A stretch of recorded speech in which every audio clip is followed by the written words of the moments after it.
Hello, everybody. I am Jacob Heilbrunn, the editor of the National Interest, and I'm delighted to welcome you to this event today on behalf of both the National Interest and the Center for the National Interest, featuring a major foreign policy speech by Donald Trump today. Our moderator will be a distinguished former ambassador, Zalmay Khalilzad, who is both an immigrant from Afghanistan to the United States and has compiled a quite astounding record serving at the highest levels of the American government, and I'm grateful to him for now agreeing to moderate this event. Zalmay?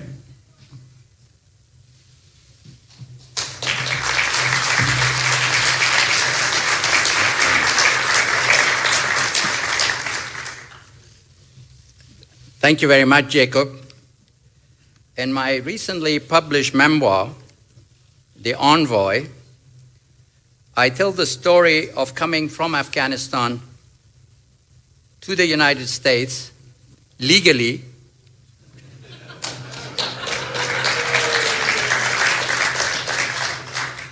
as a teenager, and of my later service as a U.S. diplomat in Afghanistan, Iraq, and the United Nations, analyzing what we did right and drawing lessons for the future. America gave me an opportunity to succeed,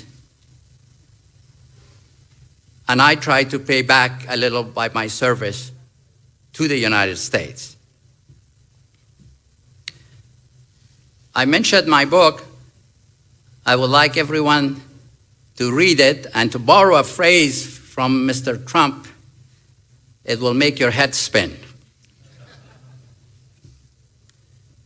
Today, as the primaries wind down, Donald Trump delivers a much anticipated speech on his foreign policy philosophy. This is a critical moment for America and for the world. Since the end of World War II, some 70 years now, the United States has supported a world order that has precluded war among the major powers. We have prevented hostile hegemons from dominating critical regions, Asia, Europe, and the Middle East. We did so by maintaining a favorable balance of power, by creating, expanding, and sustaining strong alliances, and by seeking areas of cooperation and reconciliation with rivals. But while war among major powers have been precluded, we have been embroiled in several costly and protracted conflicts. And the world has become more complex, unstable, and dangerous. One in which rival powers are more aggressive, hostile regimes are pursuing weapons of mass destruction, including nuclear weapons, long-range missiles, and cyber capabilities. And the threat of terrorism and extremism is acute. Indeed, the international order, the state system created by the West, is itself under attack by revisionist states and rising powers with alternative concepts of order. As often seen in our history, after a period of great exertion during the first decade of the 21st century post 9/11, we are now in a period of withdrawal and retreat. And things can still get a lot worse. We have a sluggish economy, growing inequality, rising debt, and debt service. Our infrastructure needs attention, and the demand for domestic programs is growing. Pressure is rising to reduce expenditure on national security at a time when we need to pay more attention to our security needs. Against this backdrop, the presidential primaries have shown that our country is deeply conflicted and polarized about America's purpose and mission around the world. Mr. Trump has been a provocative voice in this debate. His message has resonated with a significant part of our electorate. The national interest has invited Mr. Trump to elaborate upon his distinctive views about America's role in the world and explain how he would lead America as Commander-in-Chief. We will extend similar invitations to the other candidates. We are delighted Mr. Trump is here. Please join me in welcoming him. Thank you very much.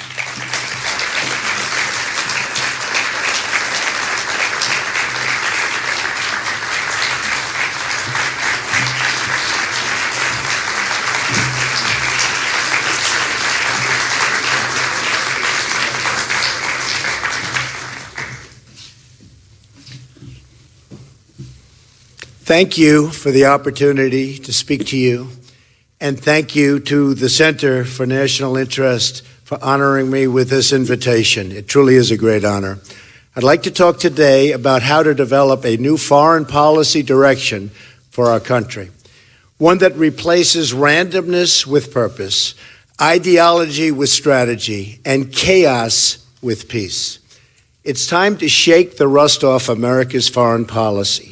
It's time to invite new voices and new visions into the fold, something we have to do.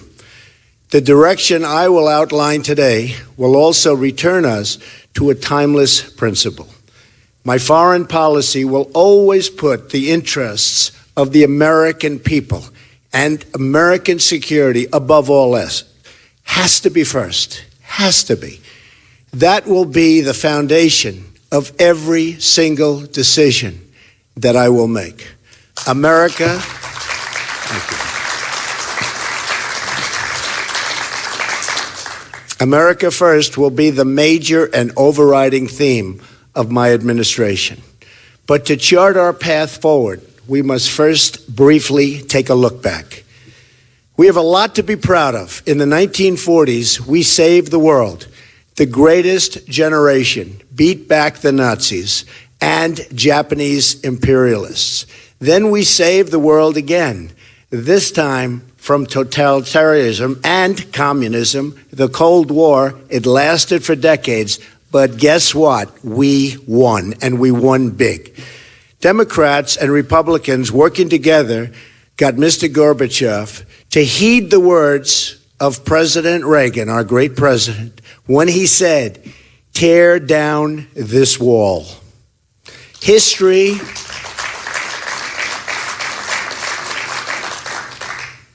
will not forget what he did. Very special man and president. Unfortunately, after the Cold War, our foreign policy veered badly off course. We failed to develop a new vision for a new time. In fact, as time went on, our foreign policy began to make less and less sense.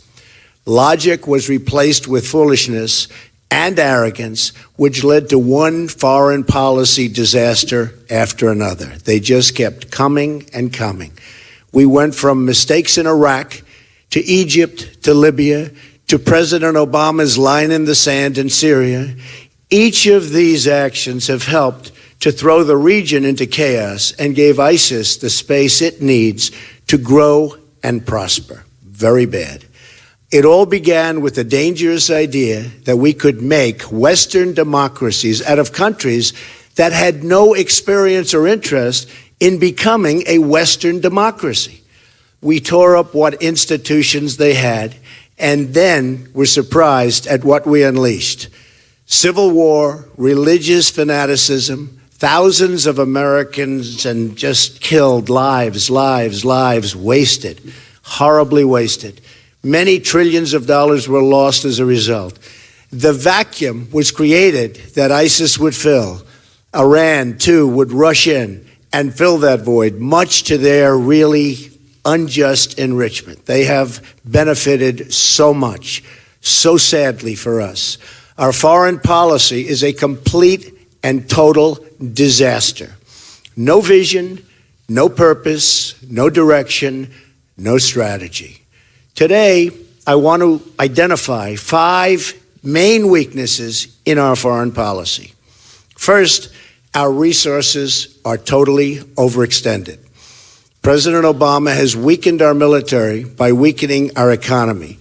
He's crippled us with wasteful spending, massive debt, low growth, a huge trade deficit, and open borders. Our manufacturing trade deficit with the world is now approaching $1 trillion a year.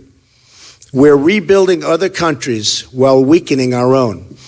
Ending the theft of American jobs will give us resources we need to rebuild our military, which has to happen, and regain our financial independence and strength.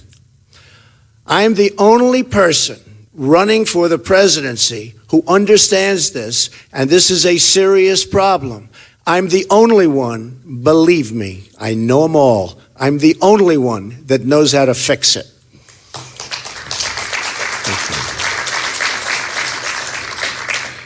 Secondly, our allies are not paying their fair share, and I've been talking about this recently a lot. Our allies must contribute toward their financial, political, and human costs, have to do it, of our tremendous security burden. But many of them are simply not doing so. They look at the United States as weak and forgiving and feel no obligation to honor their agreements with us.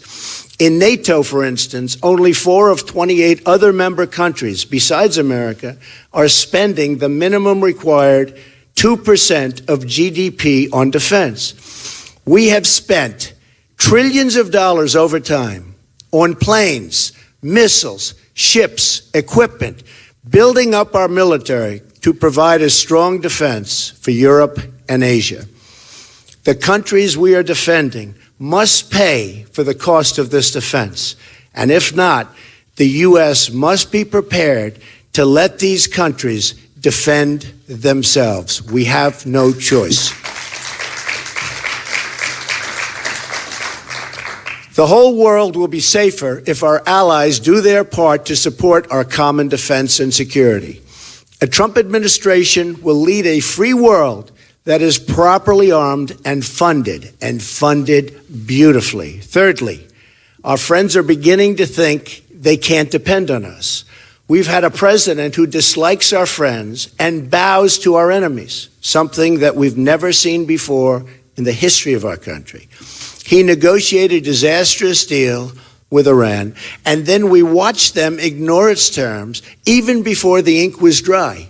Iran cannot be allowed to have a nuclear weapon, cannot be allowed, remember that, cannot be allowed to have a nuclear weapon.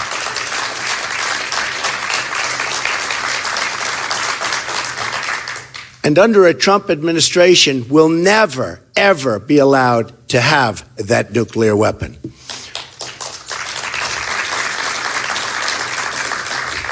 All of this without even mentioning the humiliation of the United States with Iran's treatment of our 10 captured sailors. So vividly, I remember that day. In negotiation, you must be willing to walk. The Iran deal, like so many of our worst agreements, is the result of not being willing to leave the table. When the other side knows you're not going to walk, it becomes absolutely impossible to win. You just can't win. At the same time, your friends need to know that you will stick by the agreements that you have with them. You've made that agreement, you have to stand by it, and the world will be a better place. President Obama gutted our missile defense program, then abandoned our missile defense plans with Poland and the Czech Republic. He supported the ouster of a friendly regime in Egypt that had a long-standing peace treaty with Israel and then helped bring the Muslim Brotherhood to power in its place. Israel, our great friend, and the one true democracy in the Middle East, has been snubbed and criticized by an administration that lacks moral clarity. Just a few days ago, Vice President Biden again criticized Israel, a force for justice and peace, for acting as an impatient peace area in the region. President Obama has not been a friend to Israel. He's treated Iran with tender love and care and made it a great power. Iran has indeed become a great, great power in just a very short period of time because of what we've done. All of the expense and all at the expense of Israel, our allies in the region, and very importantly, the United States itself.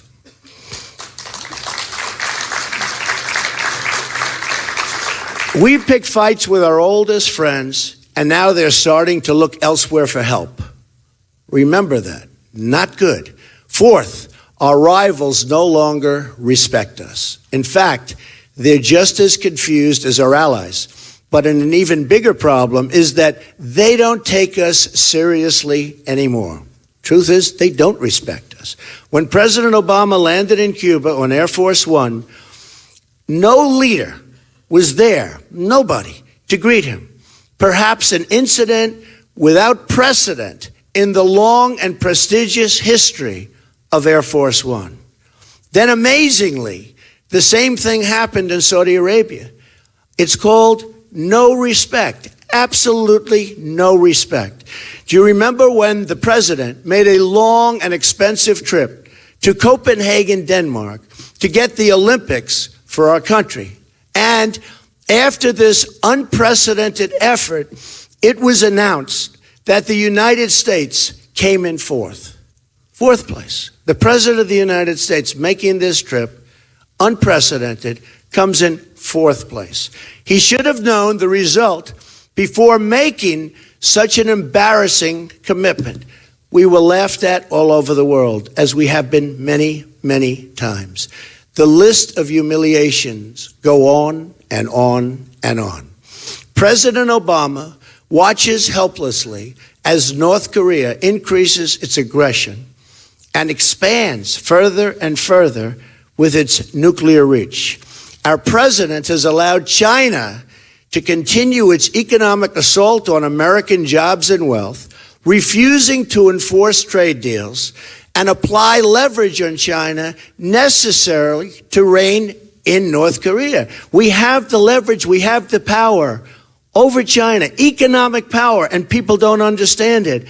And with that economic power, we can rein in and we can get them to do what they have to do with North Korea, which is totally out of control.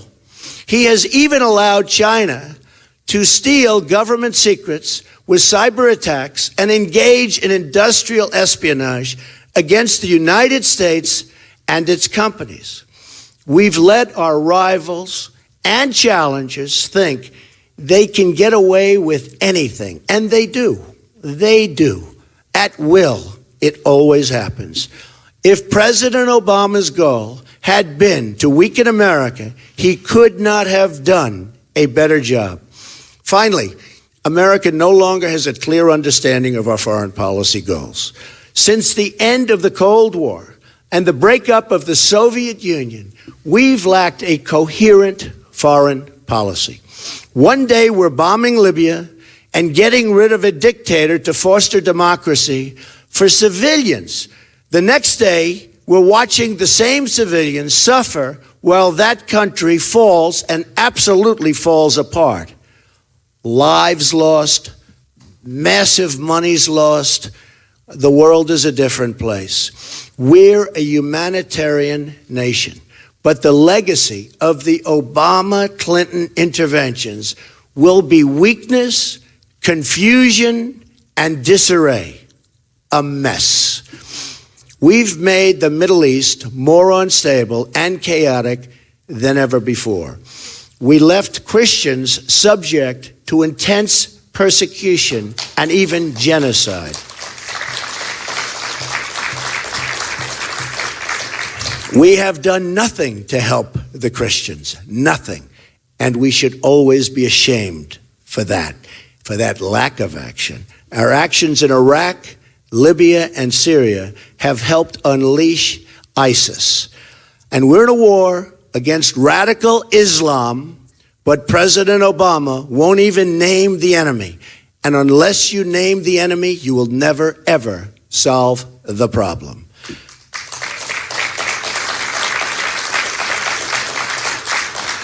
Hillary Clinton also refuses to say the words radical Islam, even as she pushes for a massive increase in refugees coming into our country. After Secretary Clinton's failed intervention in Libya, Islamic terrorists in Benghazi took down our consulate and killed our ambassador and 3 brave Americans. Then, instead of taking charge that night, Hillary Clinton decided to go home and sleep. Incredible. Clinton blames it all on a video, an excuse that was a total lie, proven to be absolutely a total lie. Our ambassador was murdered, and our Secretary of State misled the nation. And by the way, she was not awake to take that call at 3 o'clock in the morning. And now ISIS is making millions and millions of dollars a week selling Libya oil. And you know what? We don't blockade, we don't bomb, we don't do anything about it. It's almost as if our country doesn't even know what's happening, which could be a fact and could be true. This will all change when I become president. To our friends and allies, I say America is going to be strong again. America is going to be reliable again. It's going to be a great and reliable ally again. It's going to be a friend again. We're going to finally have a coherent foreign policy based upon American interests and the shared interests of our allies.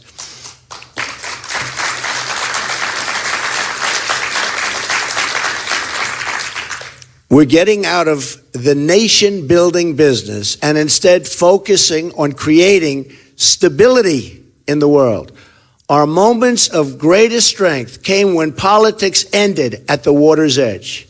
We need a new, rational American foreign policy, informed by the best minds and supported by both parties, and it will be by both parties, Democrats, Republicans, independents, everybody, as well as by our close allies. This is how we won the Cold War, and it's how we will win our new future struggles, which may be many, which may be complex, but we will win if I become president.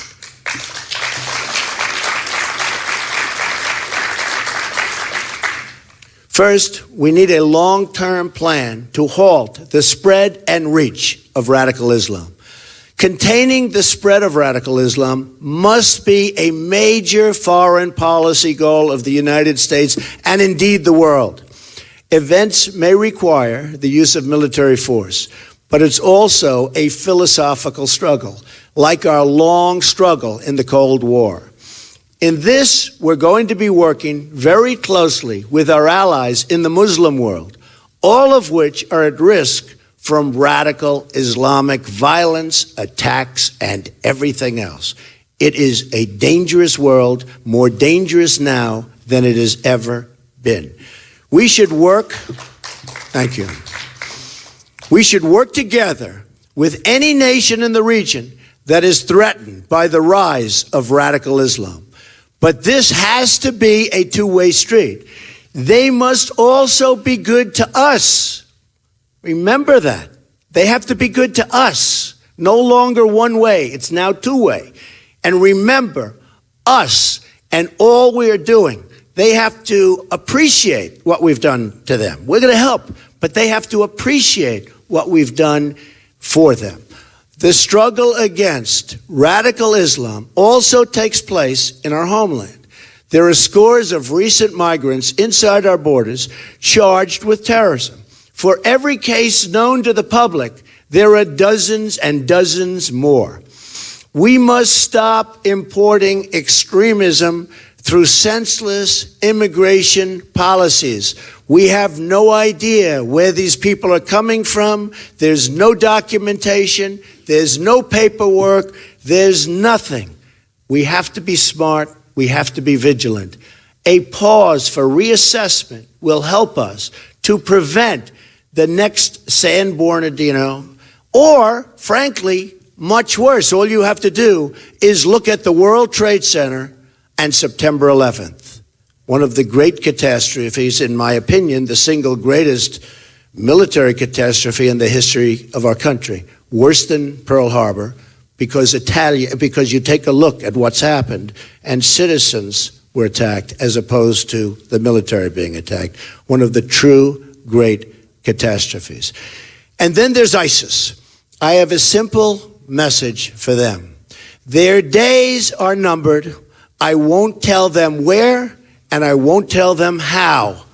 We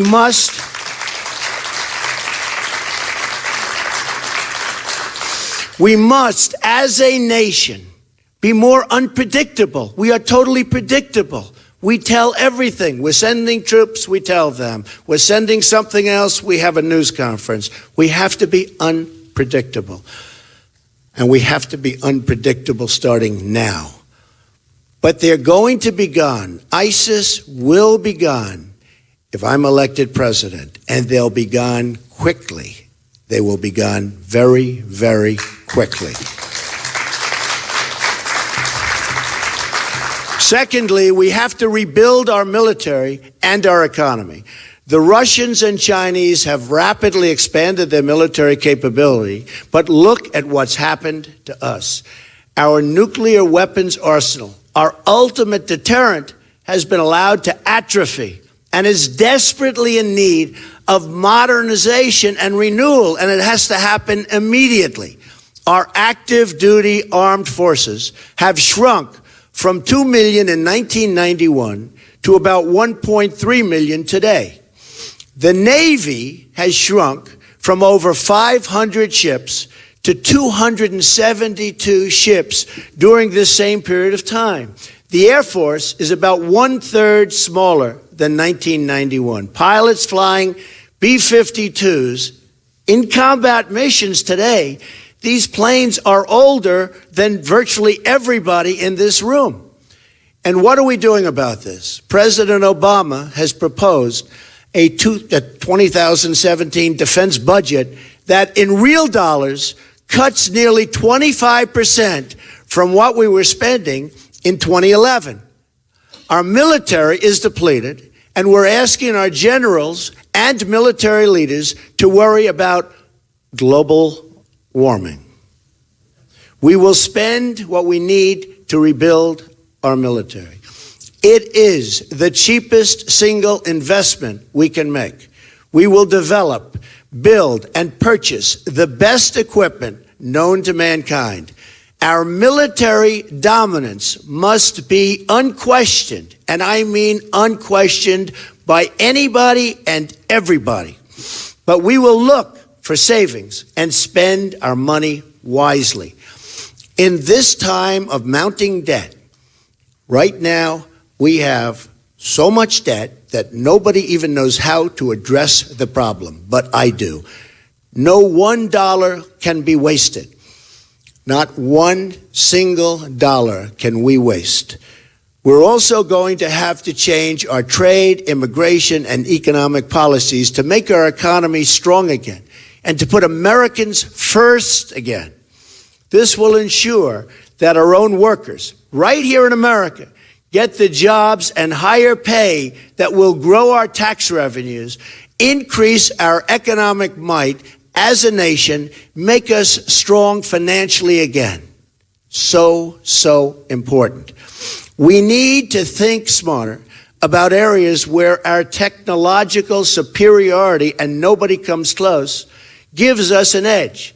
This includes 3D printing, artificial intelligence, and cyber warfare.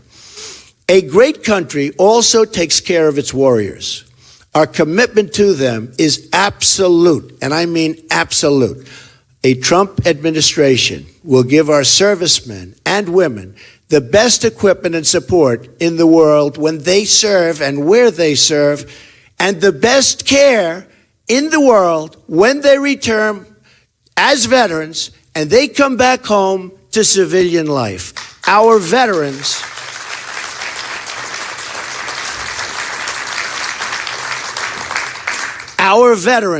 have not been treated fairly or justly. These are our great people, and we must treat them fairly.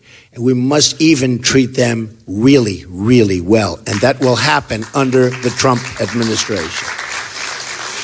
Finally, we must develop a foreign policy based on American interests. Businesses do not succeed when they lose sight of their core interests, and neither do countries. Look at what happened in the 1990s. Our embassies in Kenya and Tanzania, and this was a horrible period of time for us, were attacked, and 17 brave sailors were killed on the USS Cole. And what did we do? It seemed we put more effort into adding China into the World Trade Organization, which has been a total disaster for the United States. Frankly, we spent more time on that than we did in stopping Al-Qaeda. We even had an opportunity to take out Osama bin Laden, and we didn't do it.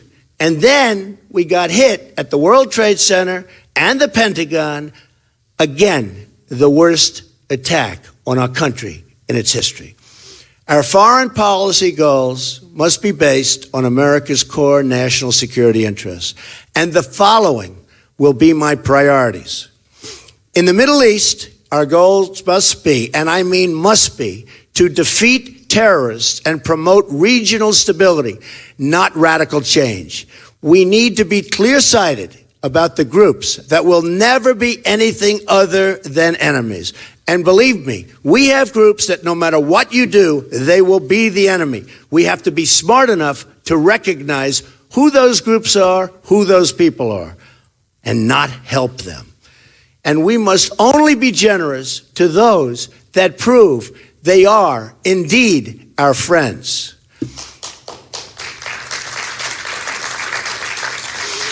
We desire to live peacefully and in friendship with Russia and China. We have serious differences with these two nations and must regard them with open eyes. But we are not bound to be adversaries. We should seek common ground based on shared interests. Russia, for instance, has also seen the horror of Islamic terrorism. I believe an easing of tensions and improved relations with Russia from a position of strength only is possible, absolutely possible. Common sense says this cycle, this horrible cycle of hostility must end and ideally will end soon. Good for both countries. Some say the Russians won't be reasonable. I intend to find out. If we can't make a deal under my administration, a deal that's great, not good, great for America, but also good for Russia, then we will quickly walk from the table. It's as simple as that. We're going to find out. Fixing our relations with China is another important step in really toward creating a even more prosperous period of time. China respects strength, and by letting them take advantage of us economically, which they are doing like never before, we have lost all of their respect. We have a massive trade deficit with China, a deficit that we have to find a way quickly, and I mean quickly, to balance. A strong and smart America is an America that will find a better friend in China, better than we have right now. Look at what China's doing in the South China Sea. They're not supposed to be doing it. No respect for this country or this president. We can both benefit or we can both go our separate ways. If need be, that's what's going to have to happen. After I'm elected president, I will also call for a summit with our NATO allies. and a separate summit with our Asian allies.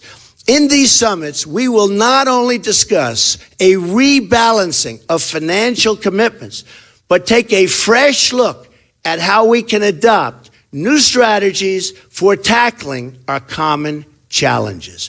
For instance, we will discuss how we can upgrade NATO's outdated mission and structure grown out of the Cold War to confront our shared challenges, including migration and Islamic terrorism.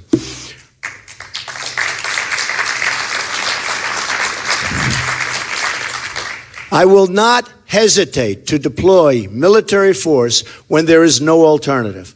But if America fights, it must only fight to win.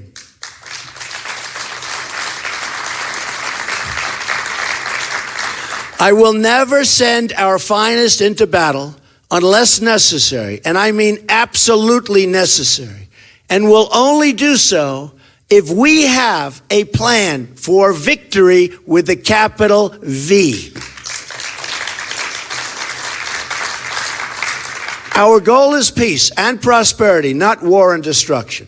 The best way to achieve those goals is through a disciplined, deliberate, and consistent foreign policy.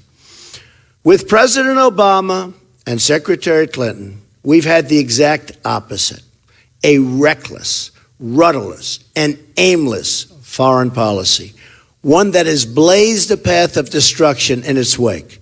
After losing thousands of lives and spending trillions of dollars, we are in far worse shape in the Middle East than ever before. I challenge anyone to explain the strategic foreign policy vision of Obama-Clinton.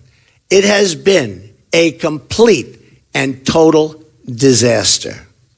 I will also be prepared to deploy America's economic resources. Financial leverage and sanctions can be very, very persuasive, but we need to use them selectively and with total determination. Our power will be used if others do not play by the rules. In other words, if they do not treat us fairly. Our friends and enemies must know that if I draw a line in the sand, I will enforce that line in the sand. Believe me.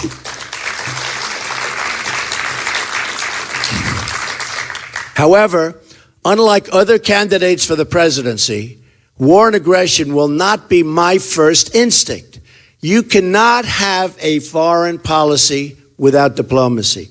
A superpower understands that caution and restraint are really, truly signs of strength.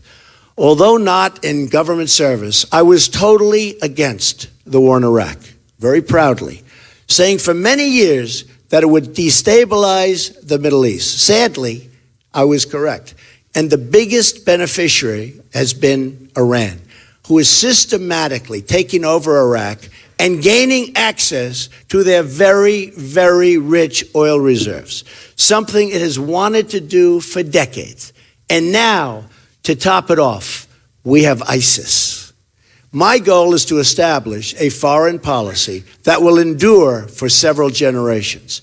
That's why I also look and have to look for talented experts with approaches and practical ideas, rather than surrounding myself with those who have perfect resumes but very little to brag about, except responsibility for a long history of failed policies and continued losses at war.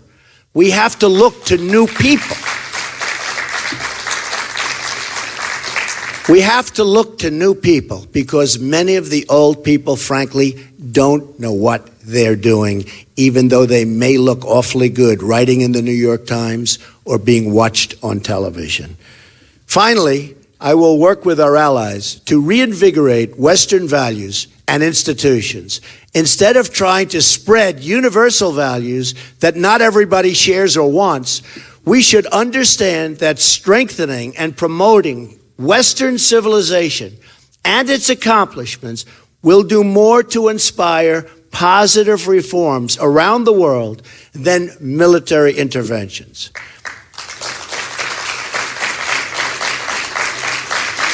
These are my goals as president.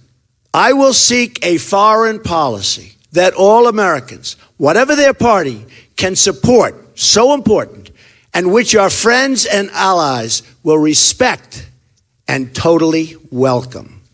The world must know that we do not go abroad in search of enemies, that we are always happy when old enemies become friends and when old friends become allies. That's what we want. We want them to be our allies. We want the world to be we want to bring peace to the world. Too much destruction out there, too many destructive weapons. The power of weaponry is the single biggest problem that we have today in the world. To achieve these goals, Americans must have confidence in their country and its leadership again. Many Americans must wonder why our politicians seem more interested in defending the borders of foreign countries than in defending their own. Americans must know that we are putting the American people first again. On trade, so true. On trade, on immigration, on foreign policy, the jobs, incomes, and security of the American worker will always be my first priority.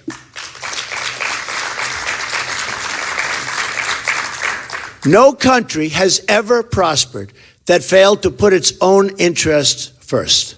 Both our friends and our enemies put their countries above ours. And we, while being fair to them, must start doing the same. We will no longer surrender this country or its people to the false song of globalism.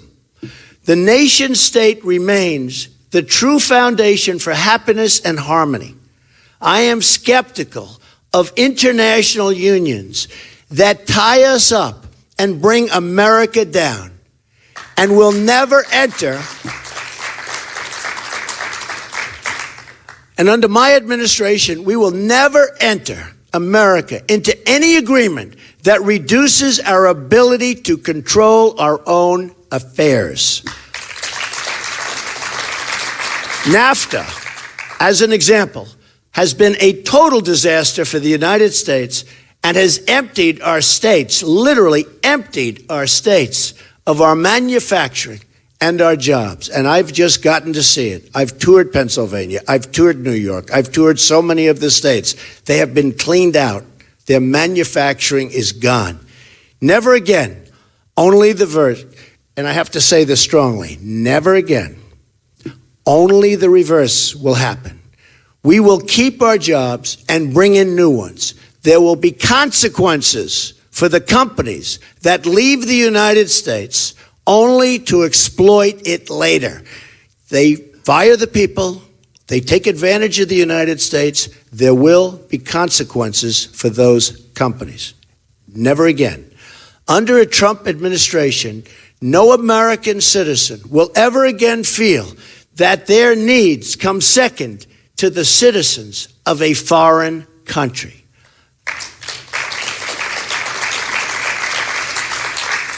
I will view, as president, the world through the clear lens of American interests. I will be America's greatest defender and most loyal champion. We will not apologize for becoming successful again, but will instead embrace the unique heritage that makes us who we are.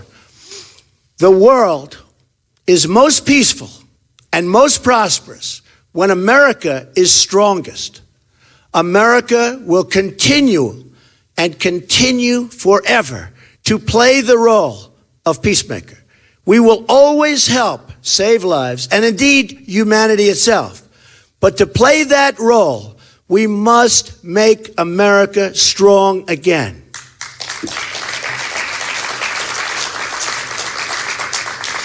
And always, always, always, we must make, and we have to look at it from every angle, and we have no choice. We must make America respected again.